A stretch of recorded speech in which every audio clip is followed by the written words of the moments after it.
नमस्कार, नमस्कार, नमस्कार दोस्तों। मैं निखिलेश जैन हिंदी चेस पे इंडिया चैनल पर आप सभी का हार्दिक अभिनंदन करता हूँ। दोस्तों, शतरंज ओलंपियाड का तो समापन हो गया, लेकिन शतरंज ओलंपियाड में ऐसे बहुत सारे गेम रह गए जिस पर अलग से वीडियो बनाना जो है उस समय नहीं हो पाया। तो अब मैं एक-एक करके उन खास गेम्स पर जो है वीडियो लेकर के आने वाला हूँ। आज बात करने वाले हैं अर्जुन इरगासी की। अर्जुन जिन्होंने पूरे टूर्नामेंट में बड़ा ही शानदार प्रदर्शन किया। 6 मैच जीते, 5 ड्रॉ किए, 8.5 अंक बनाए, पूरे 11 के 11 राउंड खेले, टीम ए के लिए एक दीवार बन के खड़े रहे। मज़ेदार बात ये रही कि काले मोहरों से सभी मैच उन्होंने ड्रॉ खेले और सफ़ेद मोहरों से सारे मैच जीते। सामने अंतिम राउंड में थे डोमिंगेस पेरेस, भारत का सामना यूएसए से था। यूएसए को भारत ने जीतने नहीं दिया और उसका मेन कारण बने अर्जुन इरगासी, जिन्होंने डोमिंगेस पेरेस को वाइट पीसेस से बड़े ही एक बेहतरीन एंड गेम में और बोले कि पोजिशनली टेक्निकली पराजित कर दिया।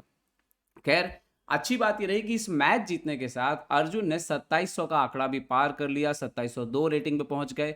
और ऐसा करने वाले आनंद, शशि किरण, उसके बाद पेंटाला हरिकृष्णा, विदित गुजराती, अधिबन भास्करन, डी गोकेश और ये 7वें नंबर के खिलाड़ी बने यहाँ पर अर्जुन इरगासी। खैर, ये तो हमने पहले ही कहा था कि इस टूर्नामेंट के पहले कि गोकेश और ये दो पहुंचने ही वाले हैं, बाकी खिलाड़ी भी ऊपर जा रहे हैं। मैंने एक आर्टिकल लिखा है 5 भारत के खिलाड़ियों की जो यंगस्टर खेल रहे थे, नीचे लिंक दे रहा हूँ, उसको जाकर के आप पढ़िएगा भी जरूर, तो आपको उनके पूरे गेम्स में मिलेंगे, सारा कुछ मिलेगा। और यहाँ पर मैं खास वीडियो की सीरीज जो है वो लेके आने वाला हूँ। तो 2700 के क्लब में अर्जुन की एंट्री बड़े धमाके से हुई। उन्होंने 2754 रेटिंग वाले लिनियर डोमिंगेस को हराया, जो कि यूएसए टीम के लिए काफ़ी बेहतरीन शतरंज जो है पूरे टूर्नामेंट में खेल रहे थे। आइए देखते हैं क्या कुछ हुआ उस मुकाबले में। जो सफ़ेद मोहरों से खेल रहे थे अर्जुन, यहाँ पर शुरुआत होती है D4 से। Night F6, C4, E6, night C3, bishop B4। निम्न इंडियन ओपनिंग हुई यहाँ पर और अर्जुन ने यहाँ पर F3 लाइन चुनी, ताकि F3 बेसिकली आप लाइन चुनते हैं अपना, आप डेवलपमेंट थोड़ा डिले करते हैं, मतलब घोड़े को लेट से निकालते हैं और आप यहाँ पर E4 खेल के शुरुआत करते हैं। ओपनिंग के नियम से थोड़ा सा अजीब सा लगता है, लेकिन प्रॉब्लम यहाँ पर, मतलब जो कारण है वो ये है कि ब्लैक के कोई भी पीसेस इतने एक्टिवली नहीं होते हैं कि राजा को किसी तरह से हार्म कर सके, नुकसान पहुंचा सके, और इसीलिए सफ़ेद को वक्त मिलता है F3 E4 करने के लिए। ओके, यहाँ पर ब्लैक ने D5 किया, नाउ अर्जुन ने किया A3। सवाल पूछा है सूट से, जो कि सबसे इंपॉर्टेंट सवाल है इस लाइन में। अब जवाब जो सबसे ज़्यादा दिया जाता है वो दिया जाता है बिशप इंटू C3 और BC3, ऐसे करके गेम चलता है। लेकिन डोमिंगेज ने थोड़ी हट के लाइन खेली, उन्होंने बिशप E7 खेला, जो कि ऐसा नहीं है कि खेला नहीं जाता, लेकिन काफ़ी कम खेला जाता है।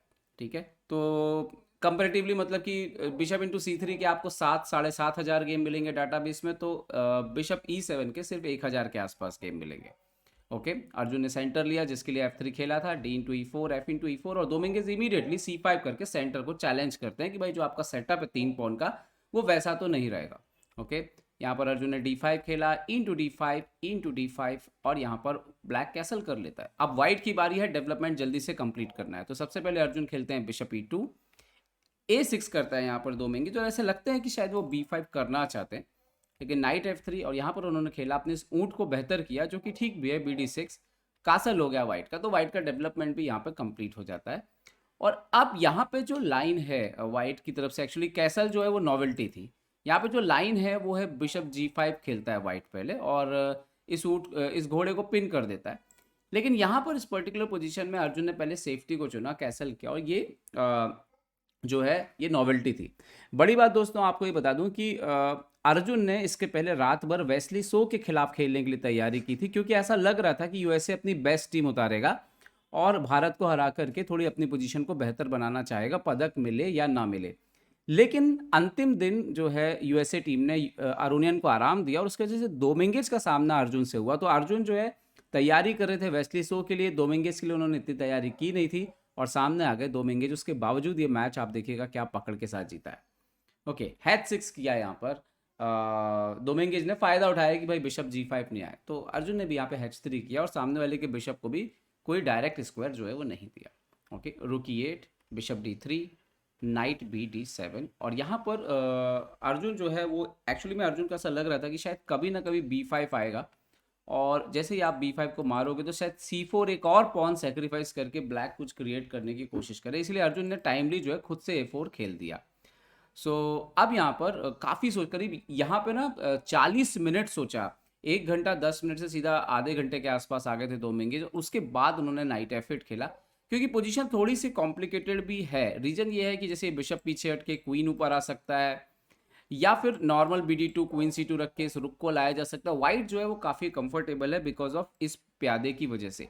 और कहीं ना कहीं ये जो C5 पे प्यादा रखा हुआ है ये कहीं ना कहीं थोड़ा कमज़ोर है ब्लैक के तरफ से अगर हम देखें तो। ओके, अब यहाँ पर अर्जुन खेलते हैं B3।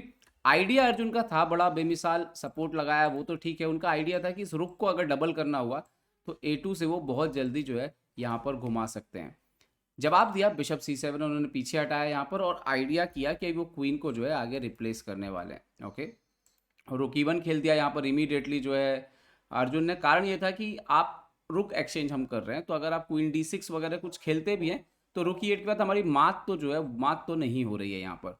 सो किंग के लिए जगह बन चुकी है। रुक E1 यहाँ पर, queen E1, now queen D6 खेला तो अर्जुन ने कोई ज़्यादा टेंशन नहीं दिखाई, उन्होंने खेला सिंपल नाइट A2। अब क्वीन क्योंकि अंदर भी आ जा, अंदर तो मतलब आ ही नहीं रहा, G3 का स्क्वायर भी कवर हो गया है ना, तो कोई प्रॉब्लम था नहीं क्वीन D6 आने के बाद भी। ओके, तो यहाँ पर उन्होंने खेला क्वीन E7 और मुझे लगता है यहीं से दोमिंगे जो है थोड़ा सा गड़बड़ होना शुरू हो गया, जहाँ से उनकी चालें जो है ख़राब होना शुरू हो गई। और queen E7, now bishop F4 यहाँ पर एक्सचेंज करने के लिए सामने रख दिया अर्जुन ने। Bishop into F4, night F4, queen E1, रुक E1। और ये जो समझ थी जो अर्जुन ने यहाँ पे दिखाई कि क्वीन को एक्सचेंज करते हैं, बोर्ड से बाहर जाने देते हैं, दरअसल अर्जुन यहाँ पर ही मैच जीतने का ताना बाना बुन चुके थे और उनको साफ दिख रहा था कि आने वाले समय में ये पॉन को बचाना जो है ब्लैक के लिए मुश्किल हो सकता है। लेकिन ब्लैक के पास एक मौका था, ब्लैक यहाँ पर A5 कर सकता था। अब A5 का जो खामियाजा भुगतना पड़ा उसको वो हम आपको दिखाते हैं। यहाँ पर उन्होंने किया BD7, क्योंकि A5 चलने पे रुक अंदर आ रहा था और शायद उसको लेकर के दोमिंगेज जो अनकंफर्टेबल थे। सो उन्होंने क्या किया, BD7 खेला। अब यहाँ पर काफ़ी सोचने के बाद अर्जुन ने यहाँ पे खेला A5 और इस पॉन के यहाँ आने से क्या हो गया कि कभी भी ये पॉन जो है अब C वाले पॉन को सपोर्ट नहीं कर पाएगी। नंबर एक, हमारे पास लाइट कलर बिशप है, तो कभी अगर हमारा बिशप कोई कुछ हुआ और बिशप मान लीजिए कि हमने नाइट ऊपर करके इस बिशप को एक्सचेंज किया और कभी ये बिशप अंदर आया किसी तरीके से, तो एंड गेम में ये पॉन नहीं बचेंगे। तो सबसे पहले यहाँ पर रुक E8 लेकर के आए दोमिंगेस। तो अर्जुन ने खेला रुक D1। पहले अभी जल्दबाजी नहीं की एक्सचेंज करने में, पहले मोहरों को इंप्रूव करना था। Okay, bishop C8, now night E2। Night E2 अभी क्या आइडिया है कि नाइट जाएगा C3, बाद में जाएगा A4, फिर कभी ना कभी ये नाइट E1 आएगा, बिशप को हटाएंगे और ये नाइट जाएगा D3। तो सारा प्लानिंग था उनका C5 पे अटैक करने का। सो नाइट को D7 पे लेकर के आए, F8 D7 पे। Now night C3, king F8, so now king F2, king E7 और यहाँ पर फाइनली रुक E1 चेक दिया, किंग जाता है D8 और नाइट A4 और मजबूर किया एक प्रकार से कि आप यहाँ पर एक्सचेंज करिए। ओके, सो नाउ रुक इनटू E1, तो और उसी एक्सचेंज का इस्तेमाल किया नाइट को नहीं चलाने में। नाइट E1, G6 खेला, अर्जुन ने खेला किंग E3। तो वो करना है बिशप को हटा के, लेकिन पहले किंग को ला रहा है। क्यों ला रहा है वो आपको बहुत ही जल्दी दिखेगा। King E7, bishop C2, king D6, night D3। Plan लगभग कंप्लीट है, लेकिन अब लग रहा है कि C5 का पॉन मर कैसे रहा है। C5 के पॉन को एक्चुअली में मारना का कोई उद्देश्य नहीं था, असली उद्देश्य था ये करना। नाइट G8 जैसे अपोनेंट गया B4 किया, मारना पड़ा C into B4 और नाउ किंग D4। अब C5 आने से कोई रोक नहीं रहा है, फिर 2 पॉन ऊपर जो है दौड़ने वाले थे।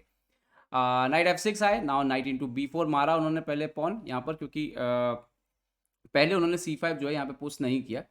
एंड देन यहाँ पर जैसे अपोनेंट ने खेला knight H5, so now C5 check, king C7, now bishop B3। अब आइडिया चेक देके F7 का पॉन मारेंगे, उन्होंने किया F6, so now D6 check, king या D8। सो नाउ यहाँ पर नाइट को B4 क्यों किया है वो अब आपको दिखेगा। C6 चला यहाँ पर, BC6, नाइट C6, किंग हटा यहाँ पर E8, so now night B6। अभी आप देख सकते हो कि C8 पे जो बिशप रखा है वो मर रहा है, तो मजबूरी में यहाँ पर क्या है कि उनको एक्सचेंज यहाँ पर करना पड़ा। और जैसे उन्होंने यहाँ पर एक्सचेंज किया, so now night B6, AB6, king D7 यहाँ पर आते हैं। सो नाउ नाइट E7 और बिशप पे अटैक कर दिया।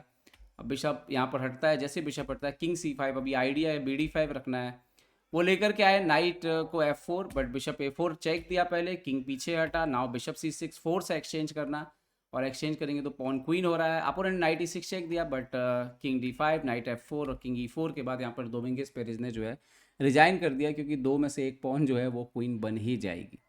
तो एक बेहतरीन गेम, ऐसा लगा कि जैसे पूरे गेम में अर्जुन का पूरा कंट्रोल था। उन्होंने यहाँ पर क्वीन एक्सचेंज करने के पहले ही उनका सारा प्लान जो है वो क्लियर हो गया था। और कहीं ना कहीं दोमिंगेज जो है क्वीन को लेकर के यहाँ पर शायद उतने अच्छे से प्लान नहीं कर पाए। नाइट F8 के जब से वो बहुत ज़्यादा सोच रहे थे, और उसका पूरा फ़ायदा जो है अर्जुन ने उठाया। और ये जो एक्सचेंज था, ये एंड गेम की जो समझ थी, वो तो कमाल की थी। और ख़ास तौर पे ये जो B4 का प्लान था बाद में, जिस तरह से किंग, और जल्दबाजी नहीं दिखाई, किंग को लेके आए बराबर, सारे पीसेस को सेट किया, then B4, then king D4, और फिर टाइमली B4 मारना, C5 करना। इसके बाद अर्जुन मतलब बिल्कुल एकदम सटीक खेलते चले गए, और कोई मौका कहीं से जो है उन्होंने दिया ही नहीं यहाँ पर सामने वाले को।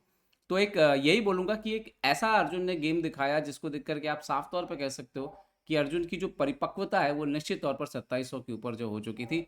और आप सभी जानते हो कि उन्होंने सिल्वर मेडल भी जीता थर्ड बोर्ड के बेस्ट परफॉर्मेंस के लिए।